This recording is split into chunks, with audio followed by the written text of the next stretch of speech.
परमपिता परमेश्वर धन्यवाद के साथ आपके पास आकर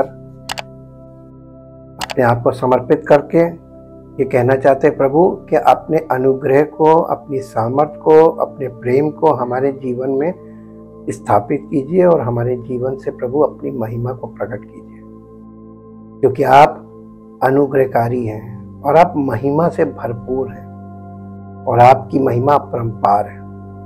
आपका धन्यवाद करते हैं प्रभु। हम जितनी बातें इस संसार में देखते हैं, सुनते हैं, सब बातें ना तो हम समझते हैं, ना ही सब बातों के प्रति हम बहुत ज्यादा जागरूक होते हैं, लेकिन हम आपका धन्यवाद करते हैं पवित्र आत्मा के लिए और आपके पवित्र वचनों के लिए, जिसके द्वारा पवित्र आत्मा हमें जागरूकता में बढ़ाता है।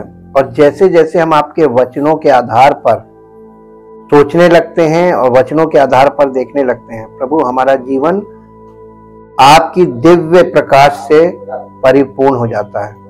आपकी दिव्य ज्योति हमारे हृदय में चमकती है और हमारा जीवन प्रकाशमान होता है, और ताकि हमारा जीवन आपकी महिमा के योग्य हो। धन्यवाद करते प्रभु, आपकी उपस्थिति के लिए आपका धन्यवाद करते हैं। सारी महिमा आपको देते। इस प्रार्थना को आपके इकलौते पुत्र प्रभु यीशु मसीह के नाम से मांगते हैं, आमीन। Praise the Lord. सबको जय मसीह की। प्रभु का बहुत धन्यवाद करते हैं क्योंकि वो अद्भुत, अनुग्रहकारी और दयालु है।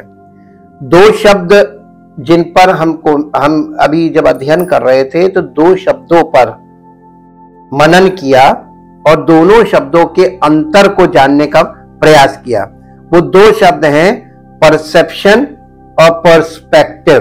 परसेप्शन का मतलब होता है हिंदी में धारणा, और पर्सपेक्टिव का मतलब होता है दृष्टिकोण, perspective.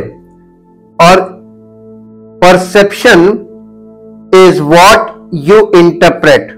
It is your understanding of a given situation, person or object. It is the meaning you assign to any given stimulus. इसको हिंदी में आपके लिए बता देते हैं। धारणा वो है जिसकी आप व्याख्या करते हैं। ये किसी भी दी गई स्थिति, व्यक्ति या वस्तु के बारे में आपकी समझ है।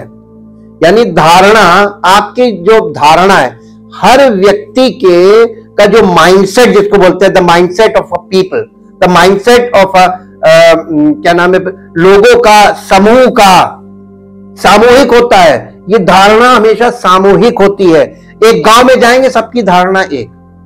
ये परसेप्शन, ये धारणा जो है ये सामूहिक होती है, व्यक्तिगत होती है, सामूहिक होती है, और पूरे पूरे समूह में एक सी धारणा पाई जाती है। और ये इंटरनेशनल होती है, यानी एक देश की एक धारणा होती है, हर शहर की एक धारणा होती है। ये धारणा ऐसी चीज है। धारणा है क्या?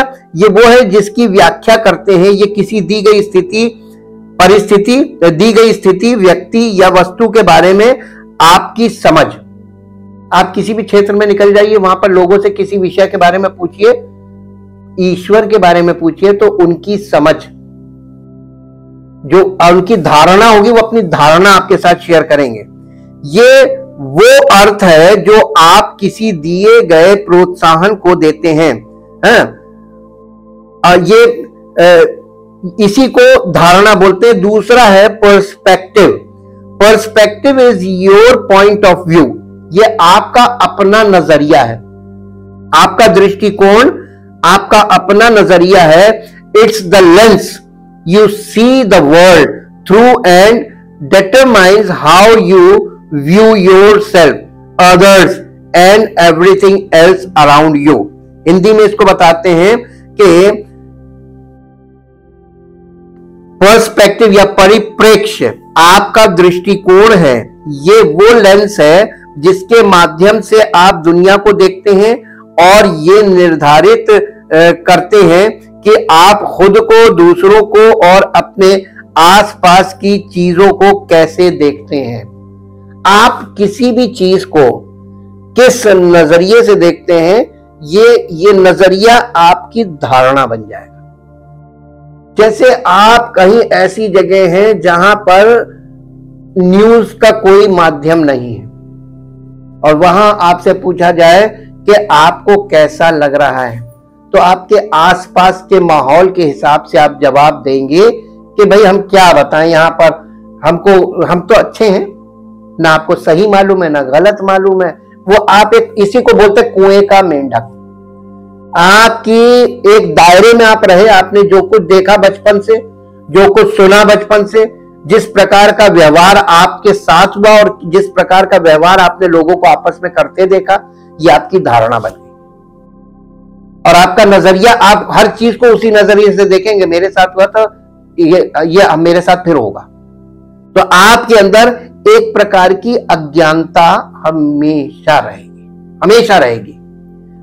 तो इस चीज को हम वो कर रहे थे, तो हमने ये चीज देखी। लेकिन प्रोग्रेसिव का कल हमने आपको बताया, प्रोग्रेसिव की मीनिंग होती है प्रगतिशील, क्रमिक, लगातार घटित या विकसित होने वाली चीज। परमेश्वर का वचन जो है ये प्रोग्रेसिव प्रकाशन है।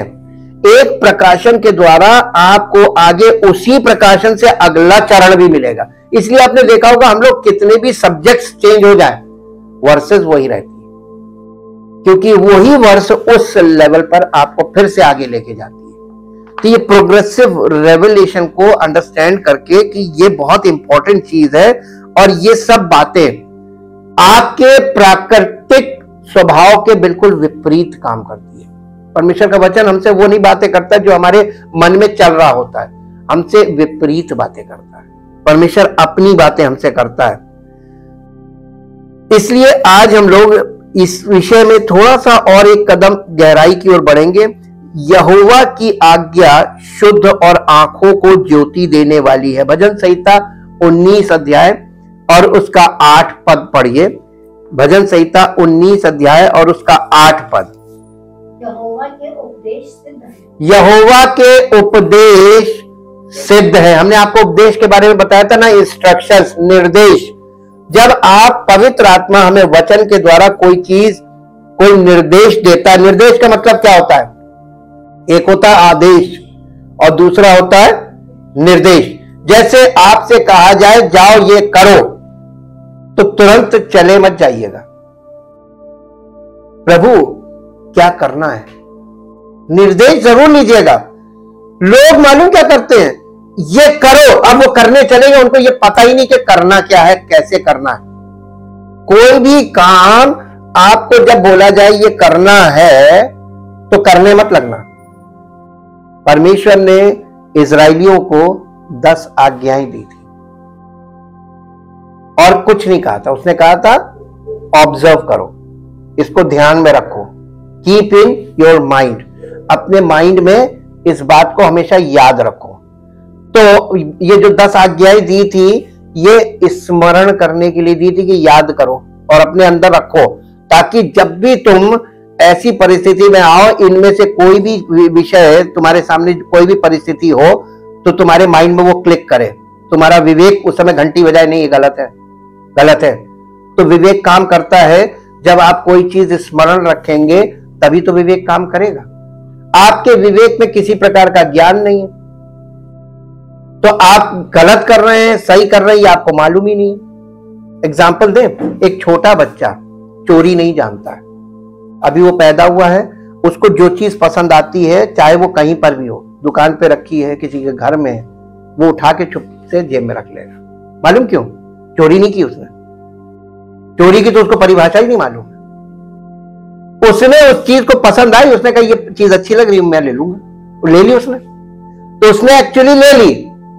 लेकिन हम लोग उसको क्या सिखाते हैं, नहीं, दुकान से उठाई, नहीं बेटा पहले पैसा देते हैं, फिर चीज ये खरीदी जाती है।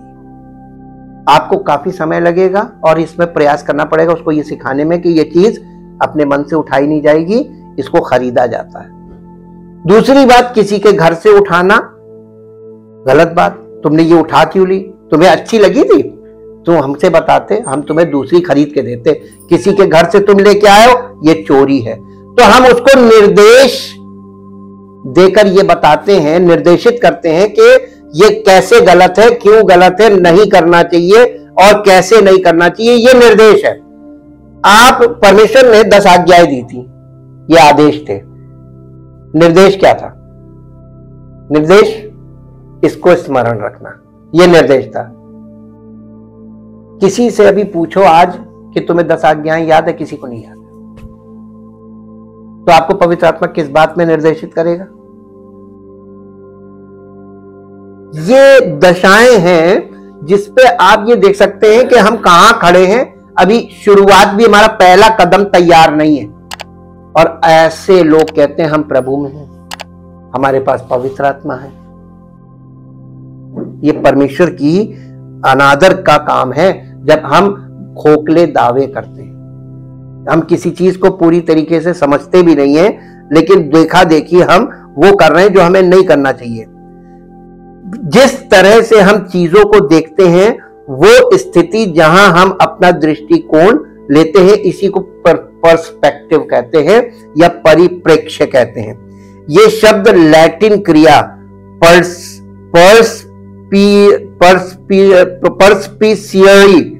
परस्पिशियरे अर्थात देखना, इसका सीधा सीधा मतलब है देखना। हम इसे उस लेंस के रूप में भी सोच सकते हैं जिसके माध्यम से हम देखते हैं। हम एक पहाड़ी की चोटी पर होने, आसपास के परिदृश्य का सर्वेक्षण करने और विभिन्न स्थलों के बीच संबंध के बारे में बेहतर परिप्रेक्ष्य प्राप्त करने के विचार से परिचित है। एक दूसरे के प्रति इसी प्रकार हम में से प्रत्येक की एक स्थिति, एक दृष्टिकोण है जिससे हम जीवन को देखते हैं। उस परिप्रेक्ष्य को चीजों के सापेक्ष महत्व को की हमारी समझ के रूप में परिभाषित किया जा सकता है। वही हमारी समझ होती है कि हम किस चीज को किस नजरिए से देख रहे हैं और उसको देखकर हम उसको क्या एक्सप्लेन कर रहे हैं। वही हमारा दृष्टिकोण है और वही हमारा लेंस है कि हम किस नजर से देख रहे हैं। आज परमेश्वर को लोग किस नजर से देख रहे हैं? परमेश्वर की नजर से या सब अपनी नजर से देख रहे हैं? तो जो प्रचार कर रहे हैं तो वो परमेश्वर के नजरिए से तो कर नहीं रहे, तो वो तो अपना यानी अगर किसी जगह आप गए और यीशु मसीह का प्रचार हो तो वो कौन सा यीशु है? जो प्रचारक है उसका नजरिया अपने नजरिए से वो बता रहा, तो ये वो प्रचारक का यीशु है। तभी तो पौलुस ने कहा तुमने किस यीशु पर विश्वास किया, कौन सा सुसमाचार? इसीलिए पौलुस ने कहा था जो सुसमाचार मैंने तुमको सुनाया उसी से तुमको उद्धार मिलेगा। और दुनिया में आप कोई भी सुसमाचार सुन के ये डिक्लेयर कर दे हमें उद्धार पा लिया, तो वो झूठा सुसमाचार है। आपका जो दावा है एक दिन उसकी हवा निकल जाएगी और दुनिया को पता चल जाएगा कि ये झूठ बोल रहा था। परमेश्वर तो जानता है कि इसको मिला ही नहीं, इसकी शुरुआत भी नहीं हुई है। आप भ्रम में आ गए, उसने बोला और आपने मान लिया। आपने कौन से यीशु पर विश्वास किया? अपने यीशु पर या किसी दूसरे के यीशु पर या बाइबल के यीशु पर? बाइबल के यीशु पर तो विश्वास करना बहुत मुश्किल है। अगर पहले ही दिन आपको बाइबल का यीशु बता दिया जाए ना, तो आप भाग खड़े होंगे, नहीं हमें नहीं चाहिए। क्योंकि आपको यह पता चल जाएगा कि ये यीशु तो वास्तविकता की बात करता है, सच्चाई की बात करता है। ये हमारे सारे भ्रम को पहचानता है। हम भ्रमित होते, प्रभु थोड़ी ना भ्रमित होता है। हम भ्रम में फंस जाते हैं और लोगों का प्रचार हमारे जीवन में भ्रम का काम करने लगता है, हम उसी में लटक जाते हैं। यीशु ने स्वस्थ दृष्टिकोण रखने के महत्व का उल्लेख किया। पहाड़ी उपदेश में जो प्रसिद्ध है उसमें उन्होंने अपने सुनने वालों की समझ को चुनौती दी। यीशु मसीह ने हमेशा, यीशु मसीह के पास जो लोग आते थे ना, उनके सुनने वालों को, उनकी समझ को यीशु मसीह चुनौती देता था। आज भी वही यीशु है, कभी नहीं बदलता। अगर आपका सच्चे यीशु से, बाइबल के यीशु से पाला पड़ जाए ना, आप परेशान हो जाएंगे। या तो आप समर्पित हो जाएंगे या भाग जाएंगे। पक्की बात बता रहे आपको। या तो आप सरेंडर कर देंगे, कहेंगे प्रभु हम समर्पित, और या फिर आप भाग जाएंगे। ये क्योंकि आपकी समझ को हमेशा चुनौती देता रहेगा। उसने उनको चुनौती दी, उन्हें जीवन के कई पहलुओं को देखने का एक नया तरीका दिया। फिर उन्होंने कहा आंख शरीर की रोशनी है। हम लोगों ने पढ़ा था ना, आंख जो है वो हमारे शरीर का दिया है। यदि तेरी आंख निर्बल है तो तेरा सारा शरीर यानी उज्जवल होगा। शरीर में, तेरे पूरे शरीर में प्रकाश ही प्रकाश होगा, प्रकाशमान होगा। इसलिए यदि तुम्हारी आंख स्वस्थ है तो तुम्हारा पूरा शरीर प्रकाश से भर जाएगा। ये बोला था ना यीशु मसीह ने, और ये पद हम लोगों ने पढ़ा भी था अभी बीच में। लेकिन यदि तुम्हारी आंख खराब है, यानी नजरिया, यहां पे आंख का मतलब क्या है? आप किस दृष्टिकोण से परमेश्वर के वचन को देखते हैं, किस दृष्टिकोण से आप परमेश्वर को देखते हैं, किस दृष्टिकोण से आप यीशु मसीह को देखते हैं, किस दृष्टिकोण से आप परमेश्वर के सेवक को देखते हैं। ये भी बहुत इंपॉर्टेंट है। किस दृष्टिकोण से आप कलीसिया को देख रहे हैं, बहुत इंपॉर्टेंट है। लोगों का दृष्टिकोण कलीसिया को लेकर अलग अलग है, और इसीलिए जो सीरियसनेस होनी चाहिए, जो गंभीरता होनी चाहिए एक विश्वासी में, वो नहीं है। ये अगर तुम्हारी आंख खराब है तो तुम्हारा पूरा शरीर अंधकार से भर जाएगा। यदि तेरे अंदर का प्रकाश अंधकार है तो अंधकार कितना बड़ा है। यीशु सिखा रहे थे कि आप चीजों को जिस तरह से देखते हैं वो ना सिर्फ महत्वपूर्ण है बल्कि बहुत महत्वपूर्ण है। नजरिया, यीशु मसीह ने पहले ही बता दिया था, अगर तुम्हारा नजरिया गलत है तो तुम्हारा पूरा जीवन खराब हो जाएगा। और जब तक एक्यूरेट नजरिया नहीं होगा, परमेश्वर के नजरिए से देखोगे तो जीवन में आनंद, खुशी, सामर्थ, किसी चीज की कमी नहीं, भरपूरी आपको दिखाई देने लगेगा। अरे प्रभु कर रहा है, प्रभु सब कुछ पूरा करता है, प्रभु ही है जो कर रहा है। आप प्रार्थना करके नहीं कर रहे। आजकल के लोग प्रार्थना को पहले, प्रभु को सेकंड कर दिया। परमेश्वर ने आपको इतनी अनुमति नहीं दी थी। आप परमेश्वर के अनुग्रह के द्वारा आज तक जीवित हैं और उसके अनुग्रह के कारण आप जीवन में आगे बढ़ रहे हैं। हमारा दृष्टिकोण इस बात को प्रभावित करेगा कि हम अपने आसपास की दुनिया को कैसे देखते हैं और उस पर कैसे प्रतिक्रिया देते हैं। ये रिश्तों, काम, पैसे और जीवन के प्रति हमारे दृष्टिकोण को प्रभावित करेगा। आपका दृष्टिकोण आपके रिश्तों को प्रभावित कर सकता है और करता है और करेगा। अगर कोई कहता है मैं विश्वासी हूं, याद कीजिए मैंने बहुत पहले क्या कहा था, यदि कोई कहता है मैं अपने परिवार में अकेला विश्वासी हूं, गलत, वो विश्वासी नहीं है। पर परमेश्वर के वचन में क्या लिखा? यदि तू विश्वास करेगा तो तेरा सारा घराना, क्या? यदि तू विश्वास करेगा तो तेरा सारा घराना कब?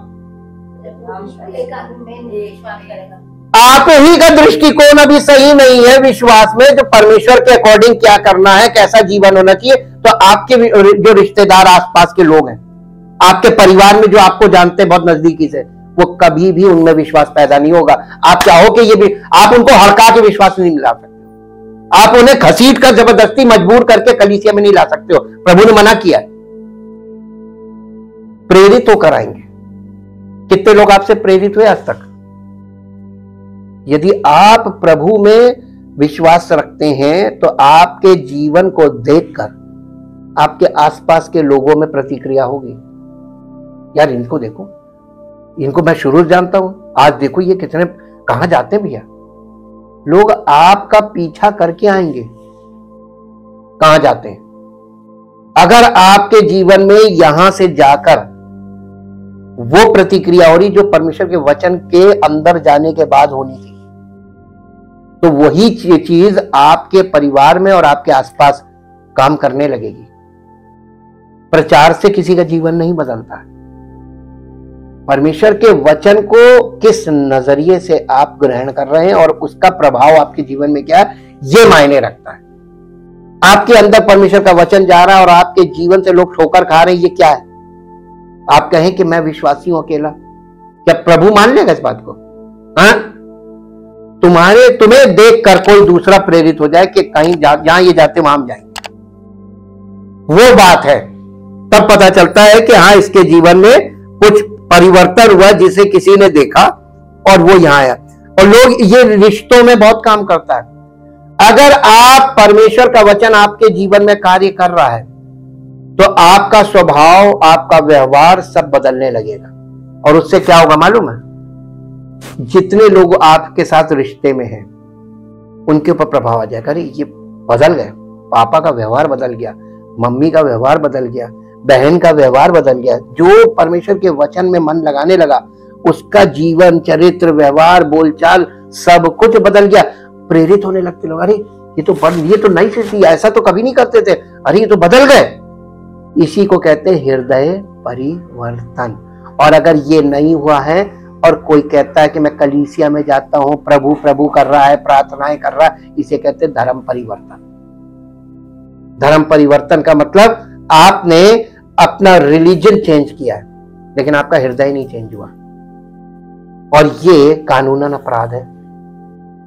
आप लोगों को रटा के, सिखा के, बता के और इसका एक्टिविटी करा के उनके बाहरी स्वरूप को, आदतों को, इन चीजों को बदल सकते हैं, लेकिन उनका हृदय अगर नहीं बदला परमेश्वर नहीं ग्रहण करेगा। अब आप ये बताइए, आपको परमेश्वर ग्रहण करेगा तब फायदा है, या आपको कलीसिया का व्यवहार सीखकर आपने अपने आप को वैसा कर लिया तो ये सही है? आपको मालूम, एक चीज बताते, कुछ जंतु ऐसे हैं जो जंगल में और जो रात्रिचर हैं, उनमें एक खास बात होती है, वो अपनी परिस्थिति के अनुसार अपना रंग बदल लेते हैं ताकि वो उनको, जिनका वो शिकार कर रहे हैं, वो उनको पहचान ना पाए और वो उनका शिकार करते हैं। जितने लोग रंग बदल लेते हैं ताकि जमीन के साथ उनका रंग, उस परिस्थिति में कोई उनको पहचान ना पाए, लगे सूखा पत्ता पड़ा है या पेड़, हरी घास, पेड़ का तना लगे, लेकिन वो जीव होता है और वो अपने आप को इसलिए ऐसा चेंज कर लेता बाहरी स्वरूप ताकि वो अपने आप को छिपा सके और कोई उसको वातावरण में पहचान ना पाए। आप क्या ऐसा करते हैं? व्यवहार के द्वारा लोग यही तो करते हैं, किसी प्रकार के सारे व्यवहार, बोलचाल सब सीख लेते हैं और कहते हैं हम तो प्रभु में हैं ना। परमेश्वर क्या देखता है? वहां पे आपका स्वभाव क्या है? वही जिस जगह से आपका जो ओरिजिन है और जो आपका वास्तविक स्वभाव है और जो आपके जीवन में आप दिन भर अपने अकेले में रहते हैं, जब अपने परिवार में रहते हैं, आप जो करते वो अभी भी कर रहे हैं। इसका मतलब क्या है? आपने एक खोल ओढ़ लिया। आप देखिए वहां पे उत्पत्ति की पुस्तक में जब आदम और हवा ने फल खा लिया और उन्होंने देखा रे हम तो नंगे हैं, आंखें खुल गई, तो उन्होंने क्या किया? अंजीर के पत्ते सिल सिल के अपने लिए लंगोट बनाए। एप्रन्स लिखा है इंग्लिश में, यानी ओढ़ना बनाया, पत्तों का ओढ़ना बनाया। ये क्या है पत्तों का ओढ़ना? ये आज तक हमारे स्वभाव में है।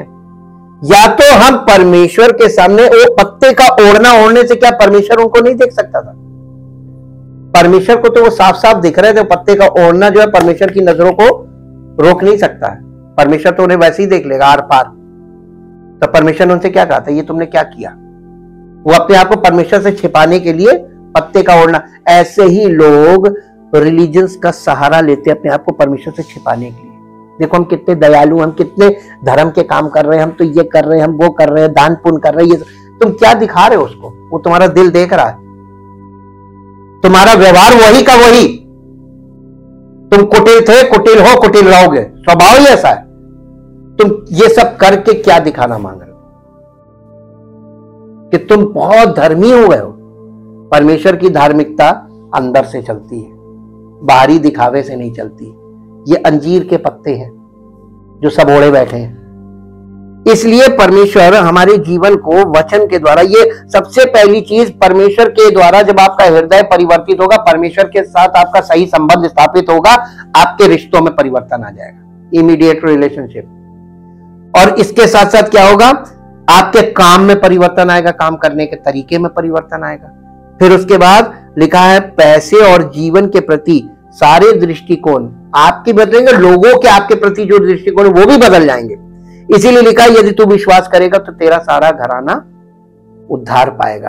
अब इस बात को हमेशा ध्यान में रखिएगा, अगर आपको देखकर आपके परिवार के लोगों में विश्वास जाग रहा है, उनके अंदर परिवर्तन हो रहा है, इसका मतलब मेरा उद्धार हो रहा है। क्योंकि आपका अकेले नहीं होगा, पूरे परिवार का होगा। उद्धार को परमेश्वर के दृष्टिकोण से देखिए। तो ये जो दृष्टिकोण है ये आपको प्रभावित करेगा, आपके आसपास के माहौल को, लोगों को प्रभावित करेगा। लेकिन हमारा दृष्टिकोण आवश्यक रूप से निश्चित नहीं है। हम जो अनुभव करते हैं उससे प्रभावित हो सकता है, चाहे वो हमारे पालन पोषण, शिक्षा, कार्य या जीवन की घटनाओं के माध्यम से हो। ये सभी हमारी समझ पर नकारात्मक या सकारात्मक प्रभाव डाल सकते हैं कि हम कौन हैं, हम कैसे रहते हैं और हम अपनी परिस्थितियों पर कैसे प्रतिक्रिया देते हैं। ये 3 बातें आपको याद रखनी चाहिए। हम कौन हैं? आप या तो वो है जो सांसारिक दृष्टिकोण से लोग कहते हैं और आप अपने आप को सांसारिक दृष्टिकोण से जो समझते हैं आप वो है, या तो आप प्रभु पर विश्वास कर, परमेश्वर वचन क्या लिखा, जितनों ने उस पर विश्वास किया, किस पर? यीशु मसीह पर विश्वास किया। यीशु मसीह ने उन्हें परमेश्वर की संतान होने का अधिकार दिया। या तो आप परमेश्वर की संतान हैं, और अगर आप परमेश्वर की संतान हैं और फिर गलत सोचते हैं, गलत तरीके से बात करते हैं, गलत व्यवहार करते हैं, तो परमेश्वर आप पे नाराज होगा। तो वो आपको आशीष देगा कि पहले ताड़ना देगा, और जब ताड़ना पड़ेगी तो आप कहेंगे प्रभु नाराज है। तो नाराज क्यों हुआ? तो आपको सुधार करना चाहिए कि नहीं करना चाहिए? हम लोग सुधार नहीं करते हैं। प्रभु नाराज है, उपाय करो, उपाय करो, प्रार्थना करो, और ये करो, वो करो, इससे करा प्रार्थना, उससे करा, इधर उधर हम उपाय करने में लग जाते हैं, ना कि अपने आप में सुधार करना जरूरी है कि उपाय करना। अज्ञानता में लोग क्या कर रहे हैं? परमेश्वर अगर नाराज है तो लोग क्या कर रहे हैं? उपाय कर रहे हैं। करना क्या चाहिए? सुधार कोई नहीं करता, सब उपाय करते। ये अज्ञानताएं हैं, सारी अज्ञानताएं आपकी सोच में बैठी हुई। आप कौन है और आपका व्यवहार कैसा है, ये आपके जीवन पर, आसपास के लोगों पर, आपके सारे रिश्तों में इनका प्रभाव होगा। और हम अपनी परिस्थितियों पर कैसे प्रतिक्रिया, यानी जैसे ही आपके जीवन में कोई दुर्घटना हुई, अरे देखो प्रभु पर इतना विश्वास करते थे, हमारे लिए कुछ नहीं किया, उल्टा सीधा किसको बोल रहे हैं? तुरंत ऊपर परमेश्वर को उल्टा से। आप देखिए जैसे ही उन्होंने फल खाया, पतन की अवस्था में आए, परमेश्वर जैसे ही आया तो क्या कह रहा है? ये तूने क्या किया? उसने कहा जो स्त्री तूने दी थी उसी ने खिला दिया। दोषारोपण, सीधे परमेश्वर पे दोष लगा दिया, तूने दी थी। परमेश्वर का अच्छा ठीक, मैंने दी थी, अब मैं ही इसका न्याय करूंगा। न्याय किया, अच्छे से किया। अब परमेश्वर के इकलौते पुत्र प्रभु यीशु मसीह के बिना कोई भी परमेश्वर तक नहीं पहुंच सकता। ये न्याय है। सुन लो, अब तुम सुनो, उसी की सुनो। तुमने हवा की सुनी क्यों? इसलिए वहां पे लिखा है, तूने जो अपनी पत्नी की बात सुनी, साफ बोल के परमेश्वर ने बोला, तूने मुझ पे इल्जाम लगाया, तूने अपनी पत्नी की बात सुनी, इसलिए भूमि तेरे कारण शापित है। ये परमेश्वर ने न्याय उसकी बोली के आधार पर ही किया। अगर आप बहुत ध्यान से देखें, आप जो बोलते हैं ना उसी के आधार पे आपका न्याय होगा। नए नियम में इसीलिए पौलुस ने लिखा, जो तुम बोलते हो ना इसी बोली को तुम्हारे ऊपर पलटेगा। तुम तो ये बोलते थे, तुम तो ये सोचते थे, ये बोलते थे, ले जो बोल गए आ गया। बिल्कुल व्यवहारिक बात करता परमेश्वर, कोई लेनी नहीं, कोई देनी नहीं, जो तुम्हारा व्यवहार है वही तुमको मिलेगा। और ये लेकिन हमारा दृष्टिकोण आवश्यक रूप से निश्चित नहीं है। हम जो अनुभव करते हैं उससे प्रभावित हो सकता है, यानी हमारा दृष्टिकोण हमारे अनुभव के द्वारा प्रभावित होता है। हमारा अनुभव बदलता है तो हमारा दृष्टिकोण बदलता है कि नहीं बदलता है? आपका पहले क्या दृष्टिकोण था जब आप वचन नहीं सुनते थे, कलीसिया से जुड़े नहीं थे? तब आपका दृष्टिकोण क्या था? आपकी धारणा क्या थी? आज आपका दृष्टिकोण और आपकी धारणा क्या है, इसको आप कभी टैली कीजिएगा बैठ के अकेले, आपको पता चल जाएगा कि हमने यहां से शुरू किया और आज यहां पहुंचे, हमारा बदला और आपका अनुभव बदला, आपकी धारणा बदली, लेकिन आपका व्यवहार नहीं बदला। अभी इसका मतलब अंदर काम नहीं हुआ, अभी तो दिमाग में ही चल रहा है, हेड नॉलेज चल रही, अभी हम दिमाग में ही घुमा रहे हैं सब।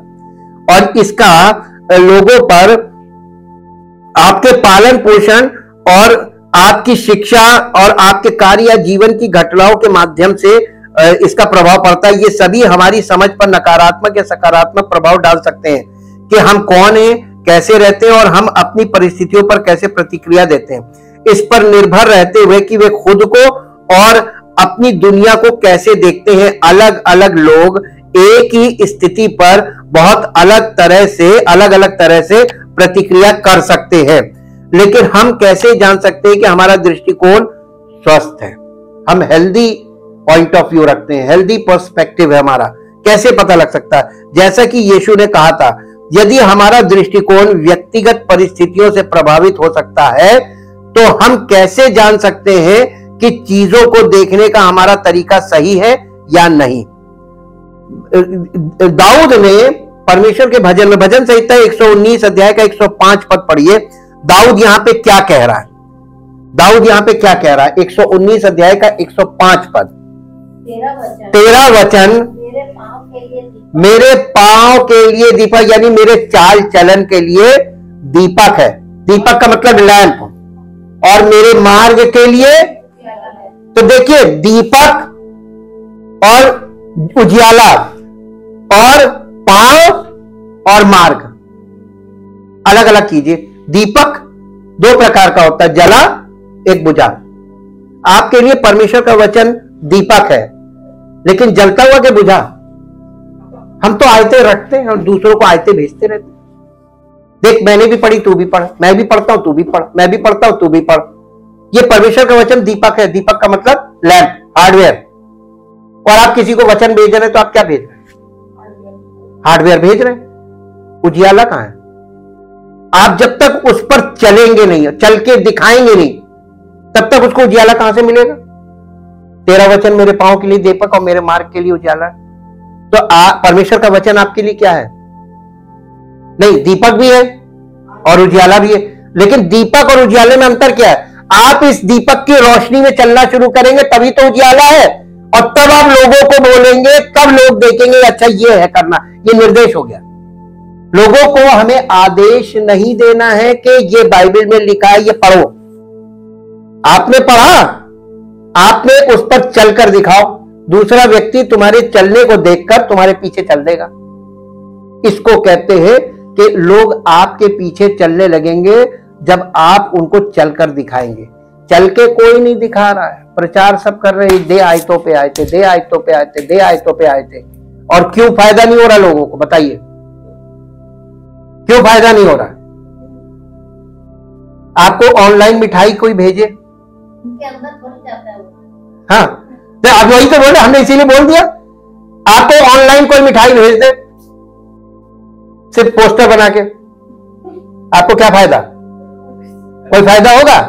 दिल खुश हो जाएगा, अरे यार इसने मुझे मिठाई पेश किया नहीं है, मिठाई देना मांगता लेकिन ये दूर है, तो दूर से बैठ के वो आई भेज देना, देख लो। आपको फायदा होगा कोई? जब तक कोई आपके संपर्क में ना हो और नजदीक से आपको देखे ना, परमेश्वर के वचन पे कैसे चलना है, कैसे चल सकता है? आयतें भेजने से कोई फायदा बताइए?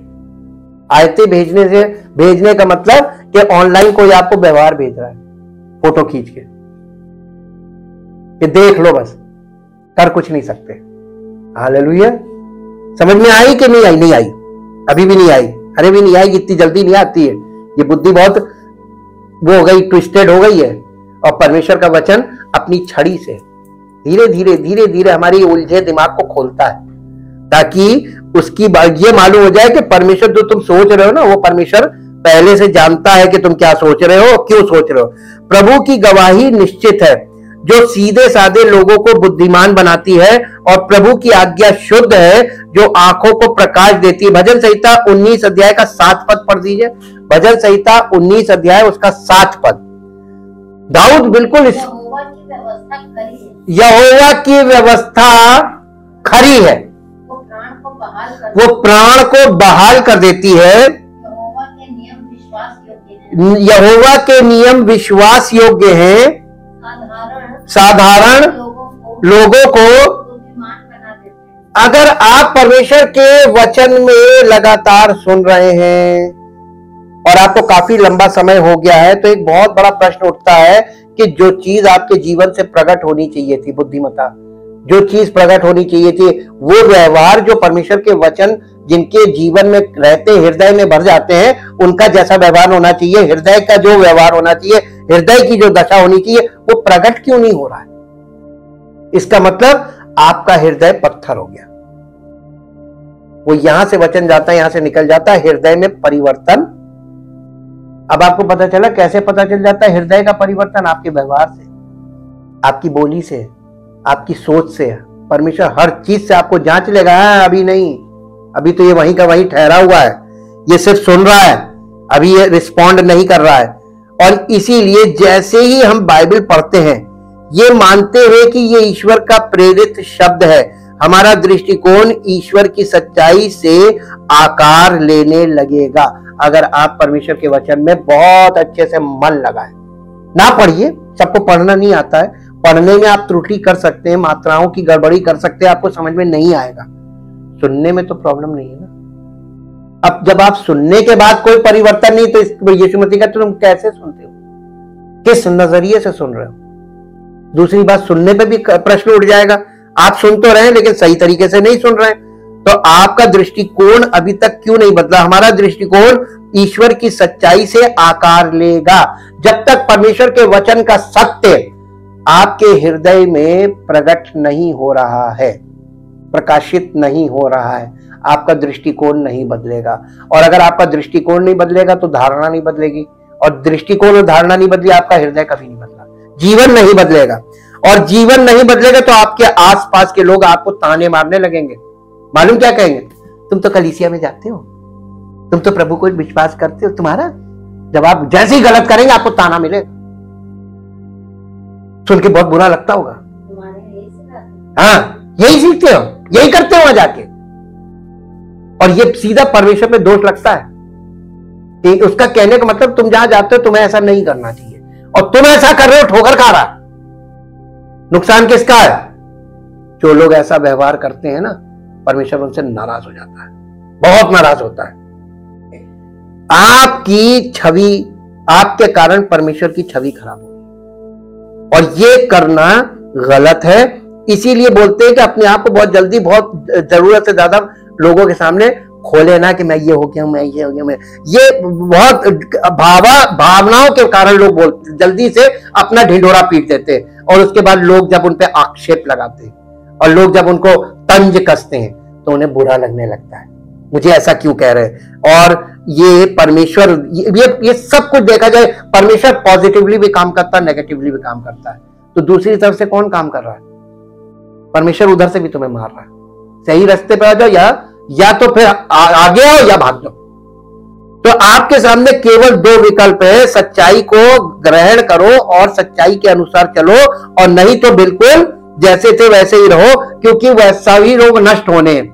बचेंगे केवल वो जो परमेश्वर की एक पाले में पूरी 100% आ जाएंगे। इसीलिए परमेश्वर के वचन के आधार पर हम परमेश्वर के नजरिए से परमेश्वर के वचन को देखते हैं, तब हम ईश्वर की अपरिवर्तनीय बुद्धि के लेंस के माध्यम से अपनी परिस्थितियों और अनुभवों की व्याख्या कर सकते हैं, जब हमारा हृदय परिवर्तित होगा।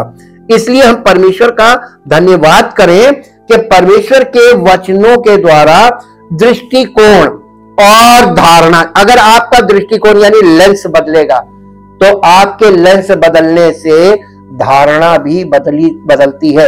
और अगर आपका लेंस बदला और आपकी धारणा नहीं बदली, इसका मतलब या तो लेंस गड़बड़ है, और या फिर आपने उसी धारणा वाले व्यक्ति से, जैसी आपकी धारणा वैसे ही उसकी है, और उसी के लेंस से आप भी देखने लगे, तो आपको परिवर्तन नहीं मिलेगा। Thank you, thank you, thank you Lord. परमपिता परमेश्वर, हम आपके सामने आते हैं। हमने प्रभु आज के मुद्दे को सुना और समझा।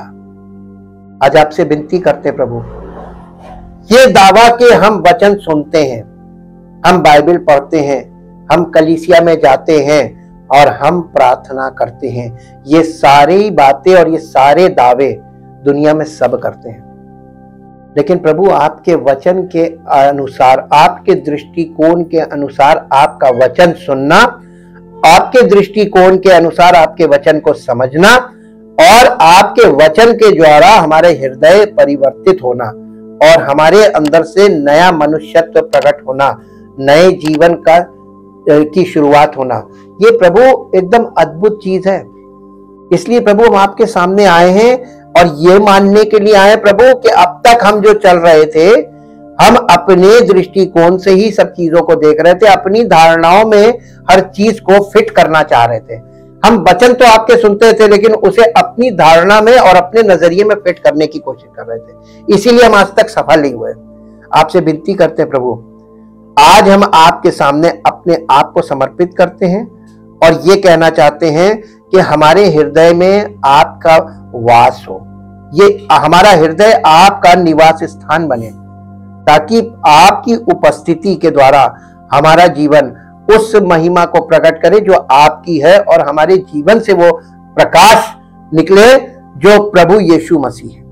लोग हमारे हृदय में, हमारे व्यवहार में, हमारे जीवन में उस प्रभु के दर्शन कर पाए जो वास्तविक प्रभु है, जो सच्चा प्रभु है, ताकि आपकी महिमा हो और हम सब का जीवन आपकी महिमा के योग्य बने। सारी महिमा आपको मिले। इस प्रार्थना को प्रभु यीशु मसीह के जीवित और पवित्र सामर्थी नाम से मांगते हैं, आमीन। Praise the Lord. परमेश्वर आशीष।